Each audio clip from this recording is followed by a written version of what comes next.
한국? 그냥 경유지 아니었나요? 한국에서 그냥 내린다고요. 페루 리마 최고 명문 산타로사 고등학교 학생들에게 한국은 그저 일본 가는 길목에 불과했습니다. 졸업 여행으로 일본 도쿄를 가던 30명의 학생들과 교사 마르셀로에게 한국은 아무 관심 없는 작은 나라였죠. 그런 그들이 갑작스런 비상 착륙으로 한국 땅을 밟게 되었고 단 3일 만에 완전히 다른 사람이 되어 돌아갔습니다. 도대체 한국에서 무엇을 경험했길래 일본보다 한국이 더 대단해요. 라는 말까지 하게 되었을까요? 30년 교직 경력의 마르셀로 선생님조차 내 인생에서 가장 충격적인 경험이라고 고백한 그 3일간의 이야기를 지금부터 시작합니다. 시작에 앞서 좋아요와 구독 감사합니다. 안녕하세요. 저는 페루 리마에서 30년간 교직 생활을 해온 마르셀로 로메로입니다. 그해 7월 저희 산타로사 고등학교 3학년 졸업여행단을 인솔하여 일본으로 향하는 길이었습니다. 29명의 학생들과 함께한 이번 여행은 학교 역사상 가장 비싼 졸업여행이었죠. 학비만 연간 2만 달러가 넘는 명문고답게 학부모들의 기대도 컸습니다. 리마에서 출발한 지 20시간 만에 일본 나리타 공항에 도착할 예정이었는데 갑작스런 태풍 경보로 인해 비행기는 한국 인천공항으로 방향을 틀었습니다. 기장의 안내방송을 들은 학생들은 실망감을 감추지 못했습니다. 아이들에게 한국은 그저 지나가는 경유지 정도의 의미였으니까요. 인천공항에 착륙한 순간부터 예상과는 다른 일들이 벌어지기 시작했습니다. 공항 직원들이 스페인어로 안내방송을 해주었고 입국 절차도 생각보다 빨랐습니다. 하지만 문제는 그 다음이었죠. 갑작스런 폭염주의보와 함께 호텔 예약이 모두 취소되었다는 소식을 들었습니다. 저는 당황했습니다. 29명의 학생들을 책임져야 하는 상황에서 갈 곳이 없다니요. 페루에서는 이런 상황에서 보통 공항에서 밤을 새우거나 비싼 임시 숙소를 찾아 헤매야 했습니다.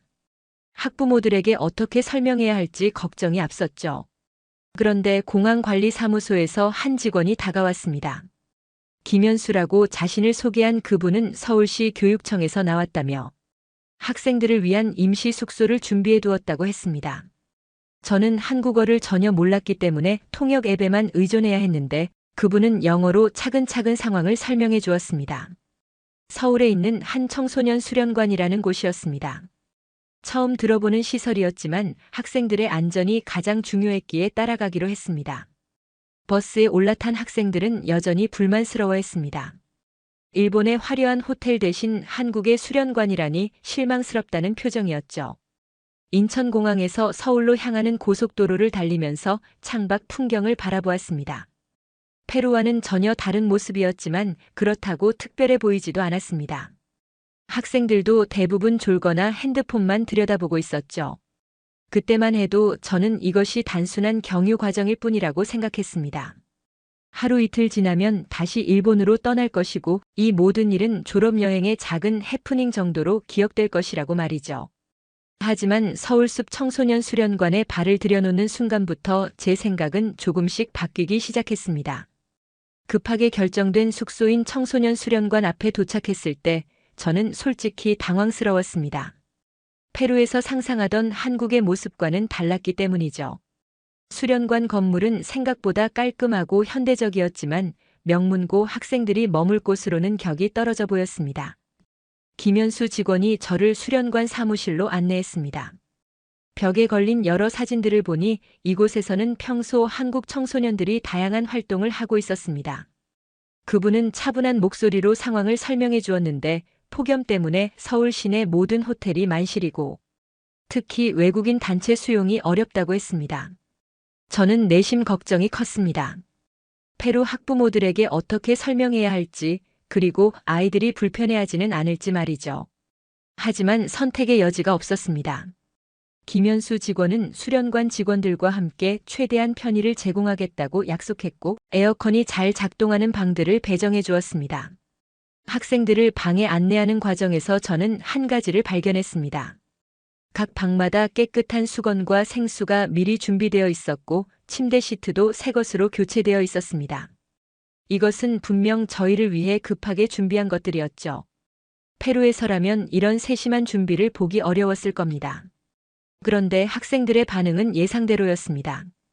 방이 좁다, 와이파이가 느리다, 샤워실이 공동이라는 불만들이 쏟아졌습니다. 특히 발렌티나와 카밀라 같은 아이들은 부모님께 전화를 걸어 상황을 하소연하기 바빴습니다.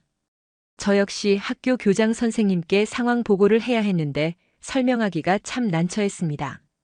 밤이 되자 진짜 문제가 시작되었습니다. 몇몇 학생들이 배가 고프다며 저를 찾아왔습니다. 수련관 식당은 이미 문을 닫은 상태였고 주변에 24시간 음식점을 찾기도 어려웠습니다. 저는 핸드폰 번역 앱을 이용해 야간 당직자에게 도움을 요청했는데 그분이 개인적으로 가지고 있던 라면과 과자를 나누어 주었습니다. 그 순간 저는 조금 놀랐습니다. 페루에서는 공무원이나 공공시설 직원이 개인 물건을 나누어 주는 경우를 거의 본 적이 없었거든요. 하지만 한국에서는 당연한 일인 것처럼 그분이 웃으며 라면을 끓여주었습니다. 물론 아이들은 한국 라면 맛에 적응하지 못했지만 그 마음만큼은 충분히 전해졌습니다. 첫날 밤 저는 잠을 이루지 못했습니다. 내일 아침 학생들의 불만이 더 커질까봐 걱정되었고 언제쯤 일본으로 출발할 수 있을지도 불확실했습니다. 창밖으로 보이는 서울숲의 야경은 생각보다 아름다웠지만 저에게는 그저 낯선 풍경일 뿐이었습니다. 다음 날 아침 7시 수련관 방송에서 나오는 한국어 체조 음악에 잠이 깼습니다. 페루와는 완전히 다른 문화였죠.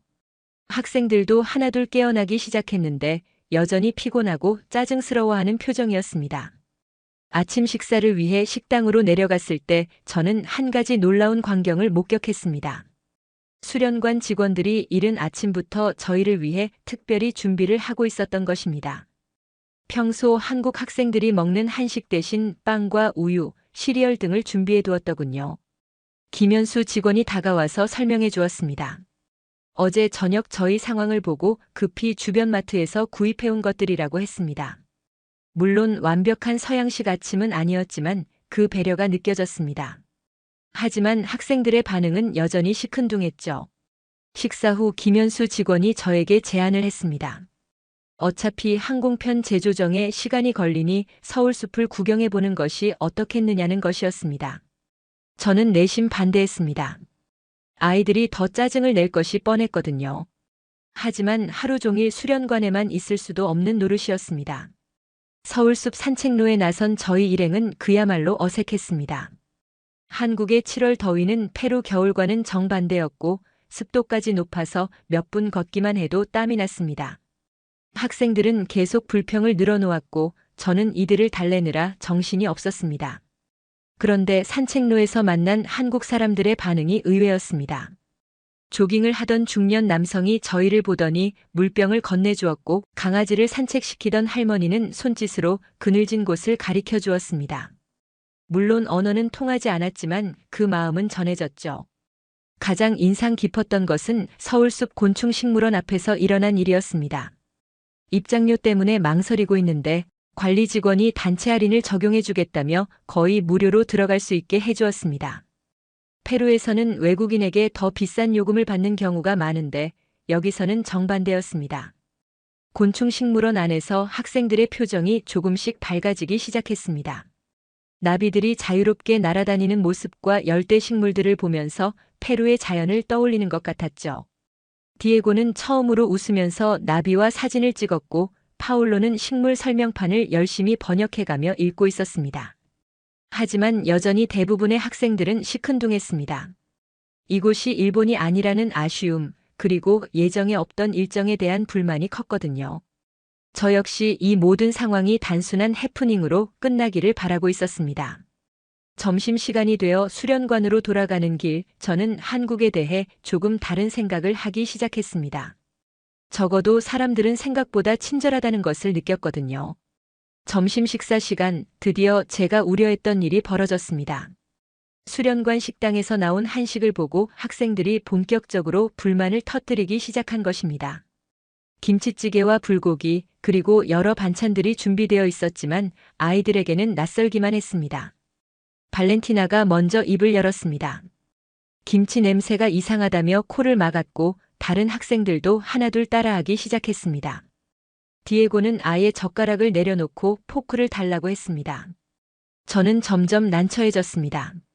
식당 아주머니들이 저희를 바라보는 시선이 느껴졌거든요. 가장 큰 문제는 카밀라였습니다. 평소 집에서 매운 음식을 전혀 먹지 않던 아이였는데 한 숟가락 맛보더니 물을 찾으며 난리를 쳤습니다. 다른 학생들도 그 모습을 보고는 아예 수저를 들지 않았습니다. 결국 절반 이상의 학생들이 제대로 식사를 하지 못했습니다. 저는 김현수 직원을 찾아가 상황을 설명했습니다.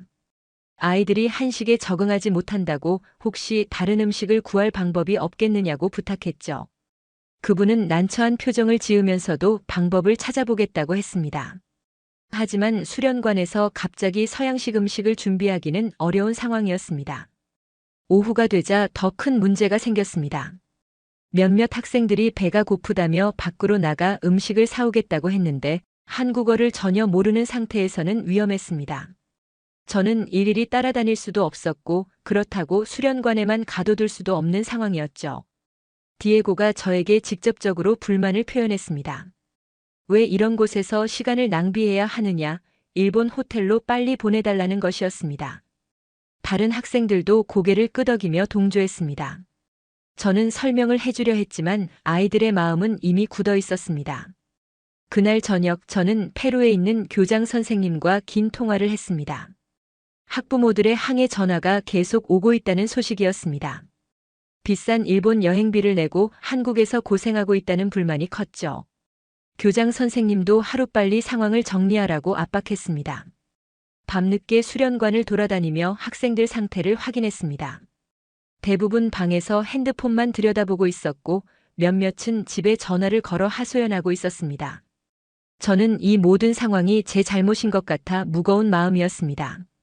식당 아주머니들도 저희 때문에 고생하고 계셨습니다. 특별히 매운 음식을 빼고 조리해 주셨지만 학생들의 반응은 여전했습니다. 저는 미안한 마음에 계속 사과를 드렸지만 언어가 통하지 않아 제 마음을 제대로 전달하기 어려웠습니다. 이틀째 밤 저는 정말로 한국이 저희에게는 맞지 않는 곳이라고 생각했습니다. 빨리 일본으로 떠나서 원래 계획대로 여행을 진행하고 싶었죠. 하지만 항공편 상황은 여전히 불투명했고 저희는 더 기다려야 했습니다. 3일째가 되자 상황은 더욱 심각해졌습니다. 항공편 재조정이 계속 늦어지고 있었고 페루 학부모들의 항의는 더욱 거세졌습니다. 학교 이사회에서도 책임자 처벌을 거론할 정도였죠. 저는 거의 잠을 이루지 못했습니다. 아침 일찍 김현수 직원으로부터 안 좋은 소식을 들었습니다. 태풍 영향으로 최소 2일은 더 기다려야 한다는 것이었습니다. 저는 학생들에게 이 소식을 어떻게 전해야 할지 막막했습니다. 아이들의 불만이 폭발할 것이 뻔했거든요. 예상대로 학생들의 반응은 격렬했습니다. 발렌티나는 울음을 터뜨렸고 디에고는 화를 내며 방으로 들어가 버렸습니다. 몇몇 학생들은 부모님께 전화를 걸어 한국으로 데리러 와달라고 하기까지 했습니다. 저는 이들을 달래느라 정신이 없었죠. 수련관 직원들도 저희 상황을 걱정해 주었지만 뾰족한 해결책은 없었습니다. 다만 최대한 편의를 제공하겠다며 여러 가지를 준비해 주었는데 학생들은 이미 마음을 닫은 상태였습니다. 모든 것이 일본과 비교되었고 한국의 모든 것들이 부족해 보였습니다. 점심시간에 더 큰 사고가 일어났습니다.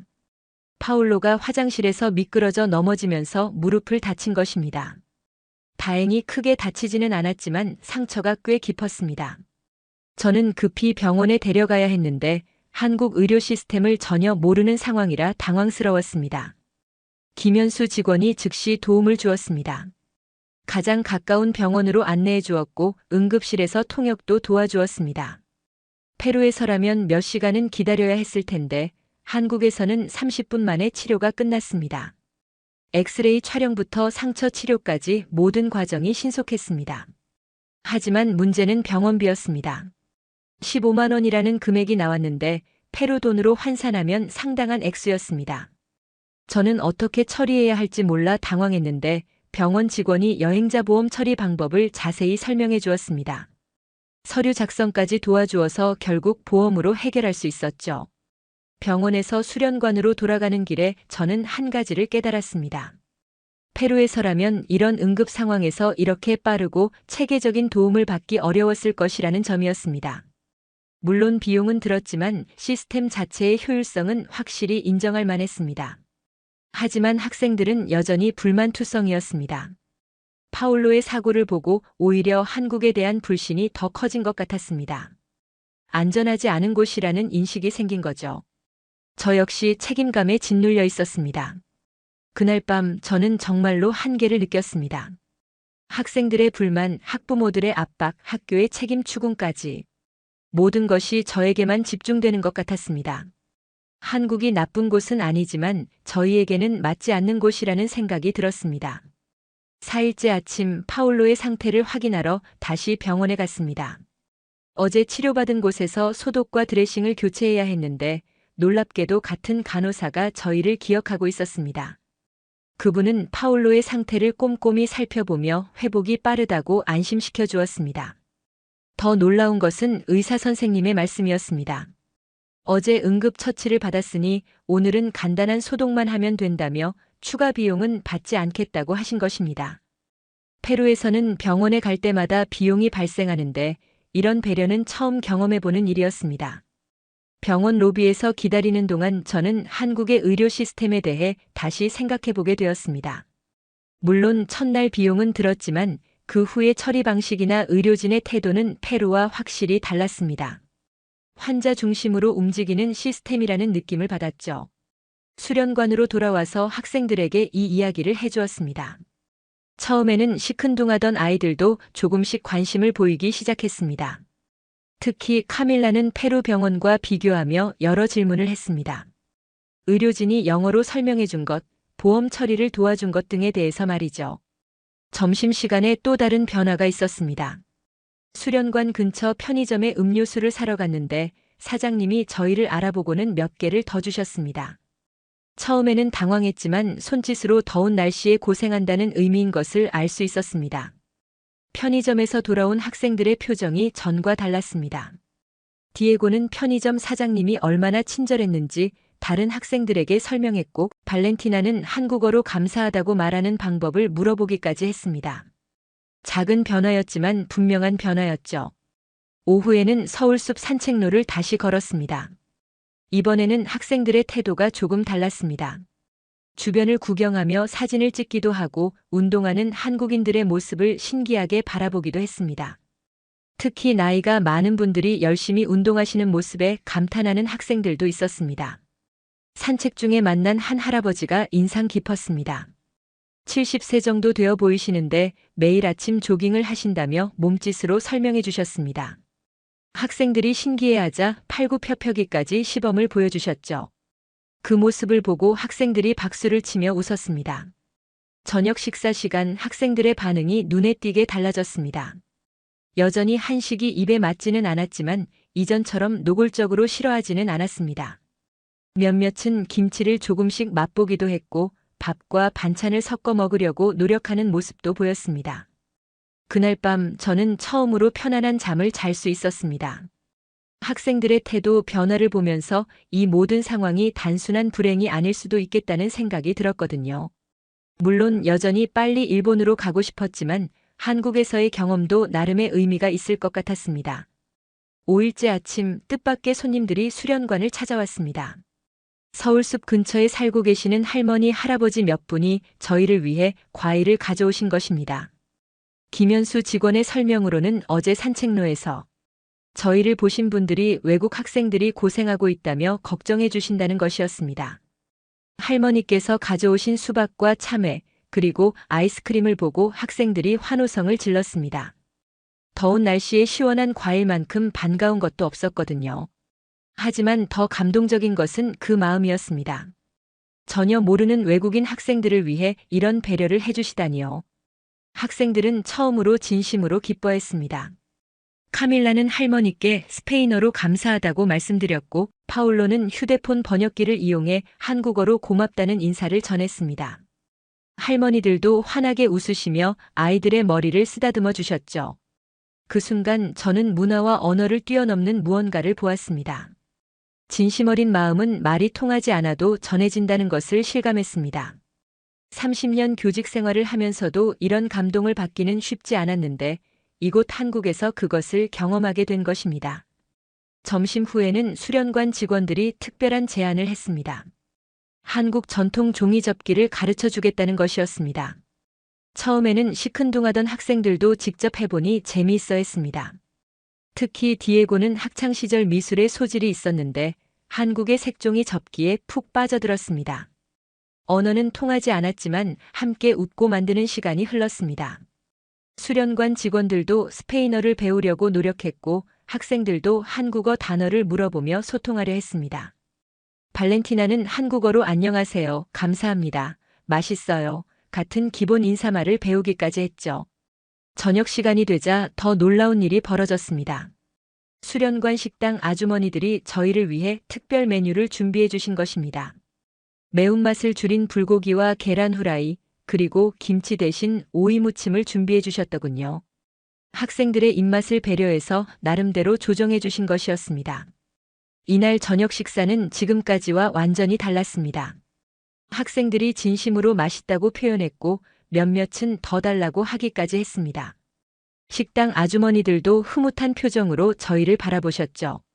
그 순간 저는 이것이 진짜 소통이라는 생각이 들었습니다. 밤에 학생들과 이야기를 나누며 하루를 정리했습니다. 디에고는 처음으로 한국에 대해 긍정적인 말을 했습니다. 사람들이 정말 친절하다는 것, 그리고 자신들을 진심으로 걱정해준다는 것을 느꼈다고 했습니다. 다른 학생들도 고개를 끄덕이며 동의했죠. 그날 밤 저는 페루에 있는 아내에게 전화를 걸어 하루 있었던 일들을 이야기했습니다. 아내는 제 목소리가 한결 밝아졌다며 학생들도 많이 변한 것 같다고 했습니다. 맞았습니다. 저 자신도 한국에 대한 생각이 조금씩 바뀌고 있었으니까요. 마지막 날 아침 드디어 항공편이 확정되었다는 연락이 왔습니다. 오후 3시에 인천공항으로 출발해서 저녁 비행기를 타고 일본으로 갈 수 있다는 것이었습니다. 기다리던 소식이었지만 학생들의 반응은 예상과 달랐습니다. 발렌티나가 먼저 입을 열었습니다.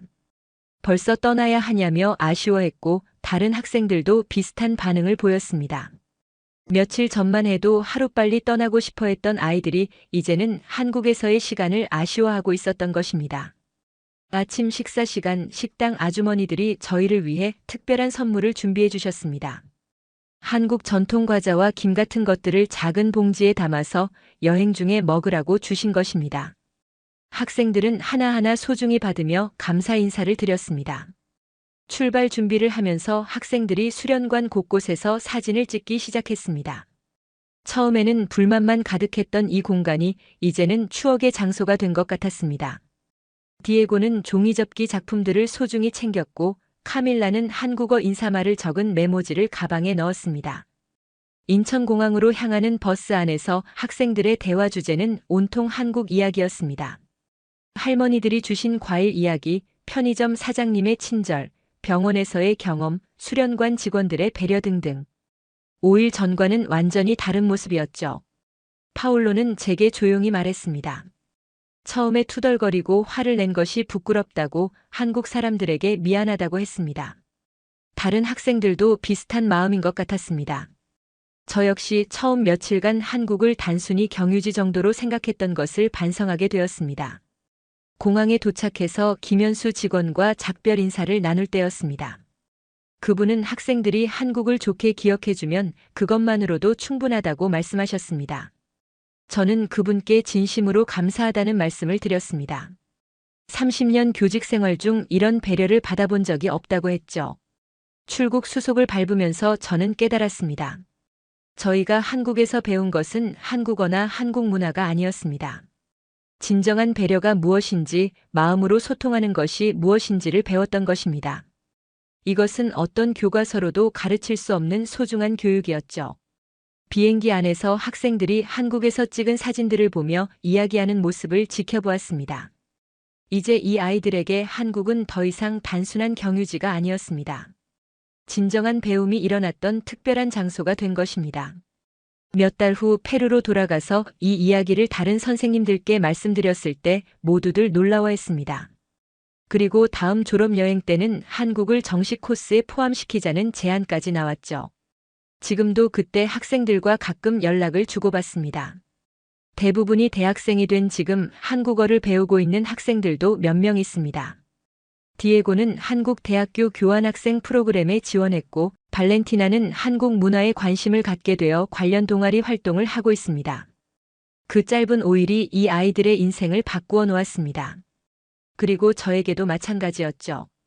진정한 교육이 무엇인지, 그리고 마음으로 하는 소통이 얼마나 강력한지를 배웠으니까요. 한국에서의 그 경험은 제 30년 교직 생활 중 가장 소중한 추억이 되었습니다. 오늘 사연은 여기까지입니다. 페루 학생들의 한국 비상 착륙 감동 스토리 어떠셨나요? 사연의 주인공에게 응원의 댓글을 남겨주세요. 지금까지 감동정거장에서 사연 전해드렸습니다. 사연이 마음에 드셨다면 좋아요와 구독 부탁드립니다. 시청해주셔서 감사합니다.